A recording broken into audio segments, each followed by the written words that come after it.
joined now by Offensive Coordinator Brandon Streeter. Fire away with questions whenever you're ready. Brandon, can you walk us through that 2-minute drill? It really felt like that was the turning point of the game where the offense really stepped up when the team needed it most. Can you just walk us through what that process was like? Do you guys also have a planned script for stuff like that?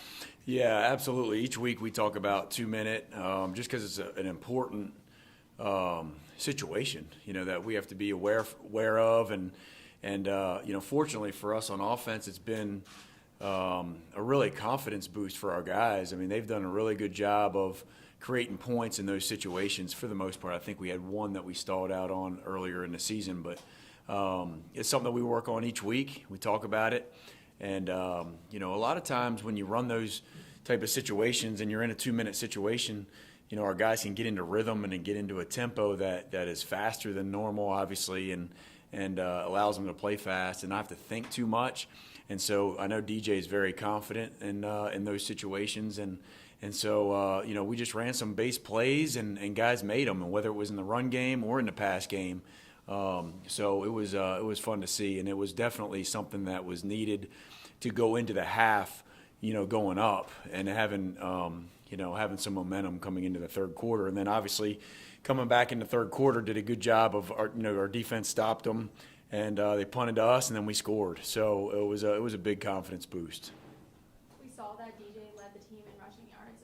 How much confidence does that give the team that DJ can be such a weapon on offense in the run game? Yeah, I talked to the offense after the game and just was really proud of how we can win and be successful in different ways, and not whether it's rushing for a bunch or passing for a bunch or a mixture, and different guys doing different jobs. And so, for DJ to be able to get some of those rushing yards, and that helped. Anytime you're rushing the quarterback or running the quarterback, you're gaining an extra hat. And so I think it's important that he gained confidence throughout the year, something that he wasn't able to do last year as much, whether it was just from his injuries or just he wasn't as effective with that. And so he's gained a ton of confidence in that, and I think our offense has gained a ton of confidence in that too, just being able to do those things with the running game and not just always hand it to a running back.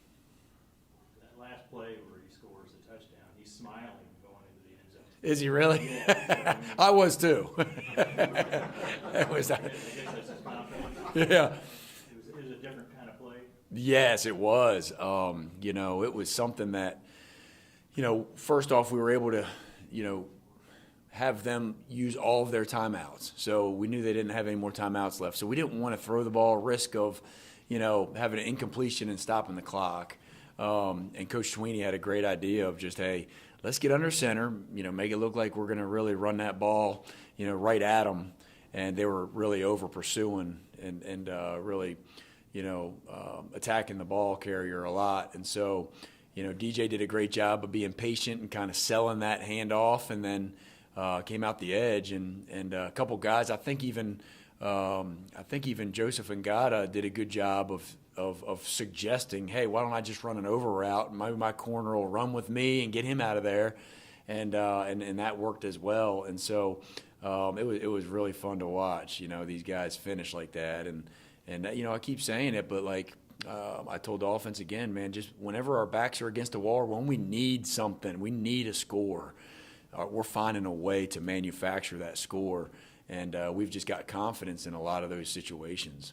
You just mentioned Ngata suggesting an over route. Davis Allen last week was telling us he likes the fact that he can go to Kyle Richardson and say, I see this, and bring it up to you up in the box. How much more of that input, that back and forth you have with players? Yeah, a lot. And it's been it's given me a lot of confidence because, it's important that during games we're communicating. And it's not just the coaches communicating, it's the players, like you're saying, communicating to the coaches what they see.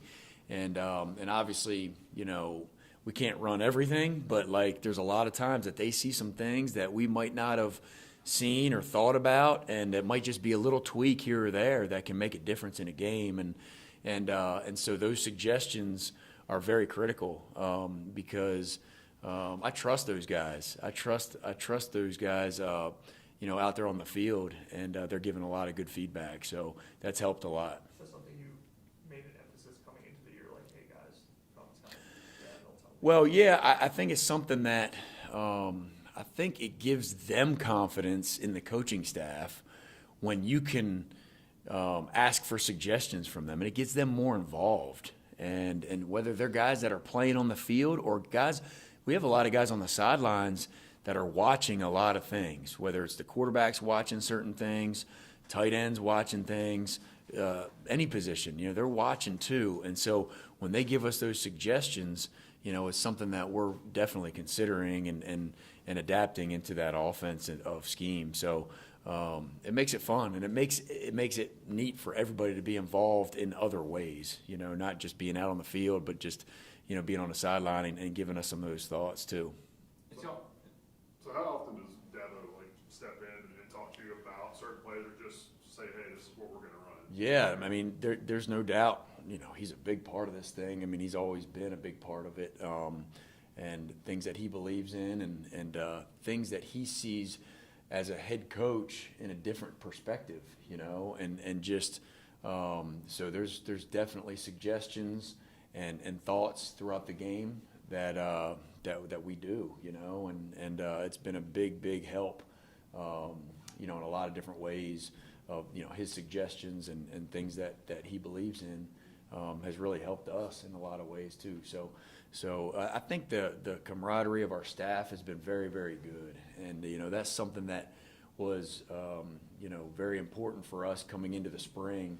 Is, man, let's make sure that we have good camaraderie and we feed off of each other with different ideas, and not just our offensive staff, but Coach Sweeney as well. And so it's been good. We've been feeding off of each other. So does he just come over the headset and say, hey, this is what I want to run here, or how does that work just in game? Yeah, I mean, there's a mixture of ways. I mean, I think one is, he's looking at the call sheet just like we are, and seeing things that we have for different situations, and he's suggesting certain things. And then sometimes he's like, hey, let's just run this right here, so it's a good mixture. I guess, what do you think when he said, let's go with a boot here that we never practiced? Well, it was good because, we hadn't been under center all game long. To be honest with you, we didn't go under center because we thought it was going to be a rain type of a situation until late in the week, and so we didn't practice a whole lot under center and didn't want to have to mess with a wet ball situation. Not being under center a ton, and just getting under center, shows that, hey, here comes another run, and so that suggestion was right on point, and then we just tweaked a few things to make it work and fit it into what we were doing. So it just worked out good, which was fun to see. Brandon, you had a couple of boots like that when you were here at Clemson, didn't you? We didn't get under center much. We did a little bit. Yeah, we had a couple things that we did from under center, or just bootlegs and nakeds and trying to get on the edge for sure. Yep.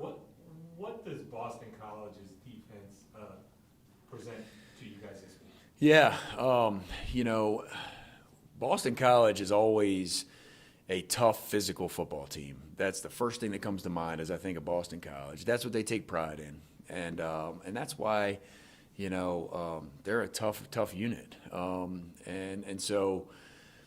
Coach Hafley has done a great job on the defensive side of the ball of really keeping it simple, a lot of one high stuff, a mixture of some two high, but they mix in man and zone, which makes it difficult to figure out, hey, are they in man or are they in zone? And so, we got to do a great job of having some complementary plays there. But they're a tough group. They work their tails off, effort group. And then they got a lot of experience back. I think 8 or 9 guys are back from last year, so they're guys that know how to play the positions. They're very disciplined, and they don't have many busts. And so that's something that, that we got to challenge our guys on is our execution. They're going to execute on defense. We got to execute on offense to offset that. Yeah, that first half here 2 years ago, I think it was, they had you guys on your heels. Yep.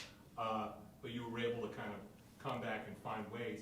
That was also kind of DJ's coming out party. Is it, when you think back on that, is it amazing how far he's come from that game to the person he is right now? It really is. He's, he had like you said, a big game against them 2 years ago, and then, had a ton of success as a first-year guy, being behind Trevor Trevor was out, so we had opportunities to play him. And then, he built a lot of confidence last year, a lot of adversity in a lot of different areas. And then just for him to grow through that adversity and, and be very, very confident where he is right now, it's pretty neat to see the progression. It really is. And I've said it before, but there's nobody more deserving than DJ. He you heard me say it a lot, but just he works his tail off, and he's never compromised his work ethic. And so I'm just proud of him of pushing through that adversity and then watching him succeed in a lot of ways this season so far has been rewarding for him and me. It's y'all and Syracuse on your side of the ACC that are the lone unbeatens. So y'all are in the driver's seat, something different from last year. Just how does it feel to be in that driver's seat this year?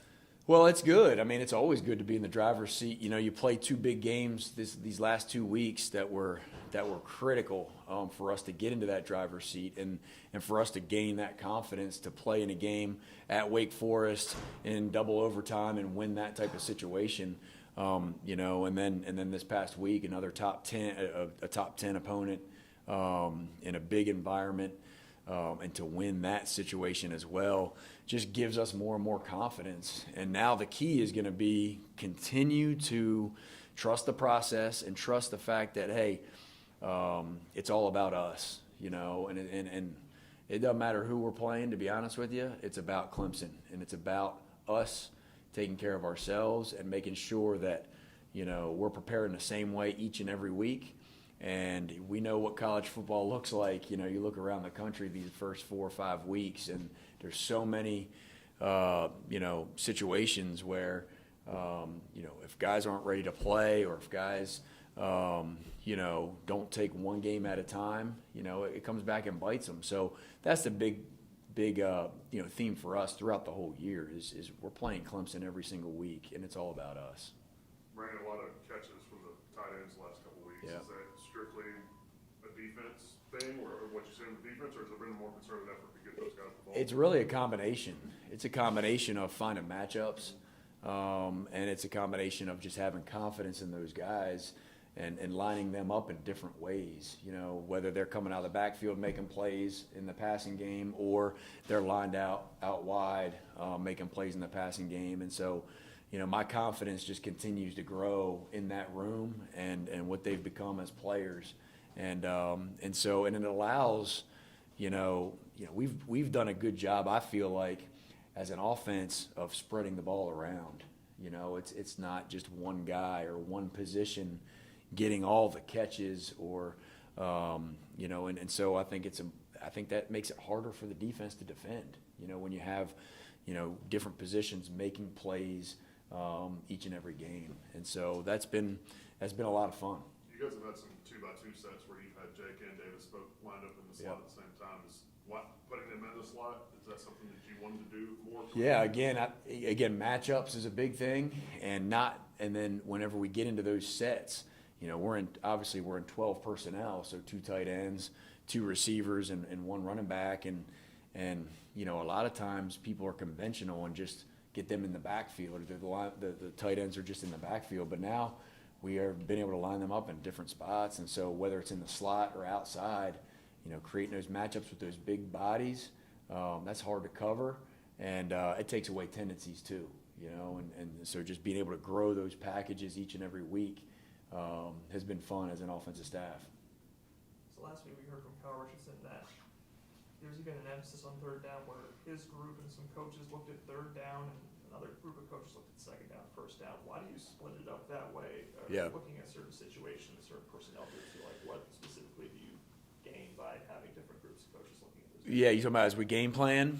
Yeah, I think it's important to get everybody involved in the game plan. There's a lot of different ways that I've done it in the past and that we've done it here in the past. One way is to have everybody, sit in the room and watch every situation and watch every formation and watch every personnel group and go through that process that way. But I think there's a little bit more ownership maybe when you break off and you have projects for different guys and then they get to present and, it gives them a little bit more ownership of what they're doing, you know, and I think you can gain some even more ideas by doing it that way, rather than everybody being in the room the whole time and watching the same stuff, you know, and so we've been able to do that. We've been able to break off and guys kind of focusing on certain parts of the game plan, and then coming back together and kind of rehashing it and let me look at it in a different way. And then just kind of coming up with the game plan that way. So that's kind of the reason why, and it's been going really well. Even though each week we're tweaking little things on how we want a game plan throughout the week, that's kind of been the gist of it so far. With the run game Saturday, was the game plan to get DJ more involved early, or was it just the flow of the game? You know, I love getting DJ in the flow early as a runner. I think it gets him going. I think it, creates a sense of urgency as a runner, and it also allows him to not just be a pocket guy making throws back there. You know, it allows him to get on the edge, and I think it gets him going, you know, early in the game. So, it's a combination, though, of both, part of the game plan and part of just, hey, how can we get him going? What's the best way to do that? And it also depends on what the defense is doing, too. So it was a good little mixture. Brandon, I want to ask about college football analysts now. I mean, obviously, when you got started in coaching, that wasn't a route you could take. But, I mean, now that it's here, I mean, a guy like Kyle Richardson, a guy like Wes Goodwin, have an entryway and they get there. And what's it like having more voices or more eyes to look at different things and bring to you that you might not see? Yeah, I think it's very, very important. Any idea and anything that somebody sees that can present to our staff, I mean, could make the difference, and that's how we've approached it ever since I've been here. Coach Sweeney does a great job of empowering people to do their job and voice their opinion. And so we have a very, very smart and engaging support staff, and we've always been that way. And I think it's very, very valuable for those reasons.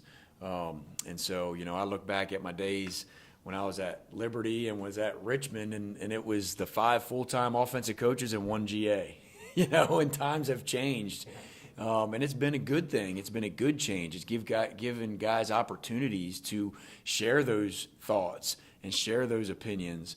And it allows us to be even more multiple, allows us to be more creative. So it's been very, very good so far. Now when your offense has a meeting, your offensive staff has a meeting, you need a big meeting room to do it? You can't fit everybody in. That's exactly right. I believe we have 12 or 14, maybe I think 14 guys in the room, and so and everybody's got different projects that they're doing. I mean, it's everybody's got a responsibility, and John Gross does a great job of overseeing that, as our senior guy that just kind of oversees the different projects. And so our guys are put to work, and they're doing a great job of feeding off of each other. Is that ever overwhelming? I mean, now that that's so big, everybody's got an idea. Like, do you have to maybe take a step back and hold on another second, or how do you find that balance? Yeah, you got to do a great job of managing it. You really do, and you got to find a way to make sure that every support staff guy has a job and that they're doing their job and not trying to do somebody else's job. But it's very, like I said earlier, I mean, it's very beneficial because as long as guys are doing their job, and then on top of that, giving those ideas and understanding that, hey, every idea that they give is not going to go into the game plan, and they just got to accept that. But man, being able to, process all that, early on can be overwhelming. You just got to be able to pick and choose what you feel fits the offense the best and fits what we're trying to accomplish. And but for the most part, man, it's been really, really good.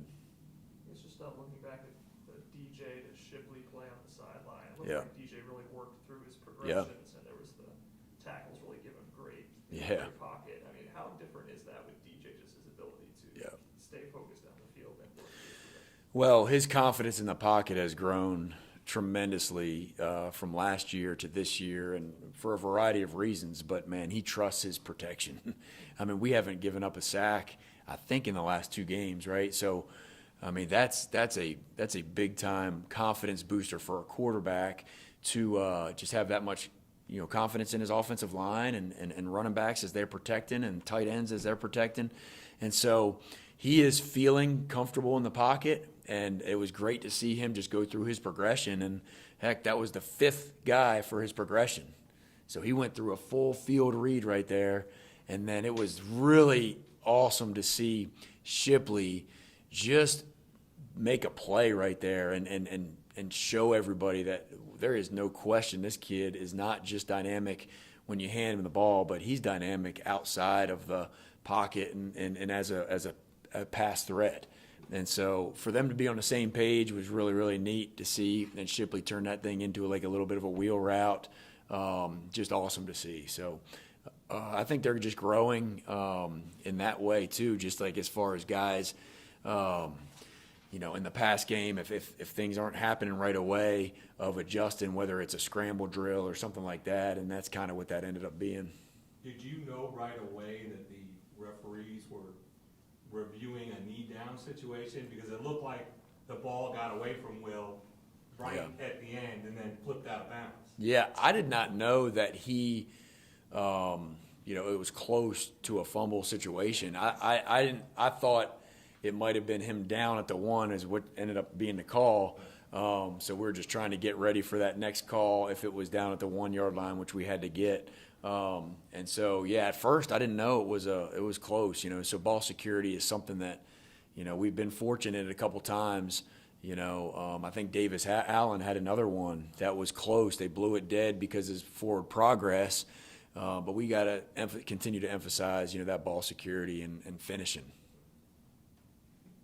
Any questions for Coach from Zoom? Hey, Coach, it's Trevor Gross from CUTigers.com. On that bootleg, DJ sold it really well. And Coach Sweeney told me after the game that that was a point of emphasis. He didn't carry out those fakes as well last season. How much did you have to work with DJ over the spring and in August on that? Yeah, I think we really take pride. We got to take pride at quarterback to, sell our fakes as much as possible, and because it's our job to influence the defense and try to pull the defense with us when we're handing the ball off. So I've always taken pride in the faking part of it. And so DJ has a knack to him as far as, his patience, and he loves that, being able to sell some fakes. And he was able to do that and just be really patient. Had some poise right there in that situation, which was really good to see. I think it really held that backside linebacker that was coming off the edge. And so it was good to see him finish that play, and his patience really helped it. Thank you, Coach. Hey, Coach Streeter, this is Anna Adams. I think Coach Sweeney said last night that Adam Randall is kind of ready for prime time. It's just a matter of he'll get more opportunities as it goes. I mean, is that a matter of kind of just letting it happen naturally, or do you try to script him some more plays to get him more touches just so he gets to speak well a little more? Yeah, no, he has done a really, really good job of his number one, his preparation, how he practices. He's making plays every single day. And so, he's a guy that's just going to continue to get more and more reps. And he's going to find ways to get the ball. There's no question about it. Just playing that position, our 9-man or our guy that's into the boundary most of the time, I mean, he's going to just naturally get more and more balls. And so I think you'll see him, be even more productive as the year goes on. He's done a great job. Anyone else for Coach? It's just in general with the offense. I mean, Coach, when he was saying that you guys really had to manufacture everything last year, and now you're averaging 40 points a game. I mean, how much more confidence do you feel like is in that locker room, and how much more fun are they having? Yeah. Just, making plays as opposed to last year? Well, you just said at the end, I mean, making plays is giving them confidence, and then it's giving me confidence to call plays, Anytime guys are not making any plays and it's just hard to get it going, it's hard to call some of the shots down the field, because then you're getting even more backed up, and you're not on schedule on second down and third down, and then we all know when you get into third and long, that's a hard situation. And so man, them making the play, it starts with the players, getting the right players the ball, number one, and then by making those plays, just like I said, gives me confidence to call those down the field plays a lot more, and it allows our staff to be even more creative to find ways to get those guys the ball. And then, it really comes down to the quarterback. Is he confident, and is he giving guys a chance to giving those guys a chance to make plays on the ball? And DJ's been able to do that for the most part this year. And so you're just seeing an offense that is just continuing to gain more and more confident. And that also is a reflection, too, of the coaches being able to have confidence in them. And so it's been fun. It's been a lot of fun. And the demeanor's been really good. And our leadership has been really good. And it's just been a positive atmosphere. Do you think that's been the main reason for the difference in production so far this season? Is what? Just confidence. go, absolutely. 100%. It's our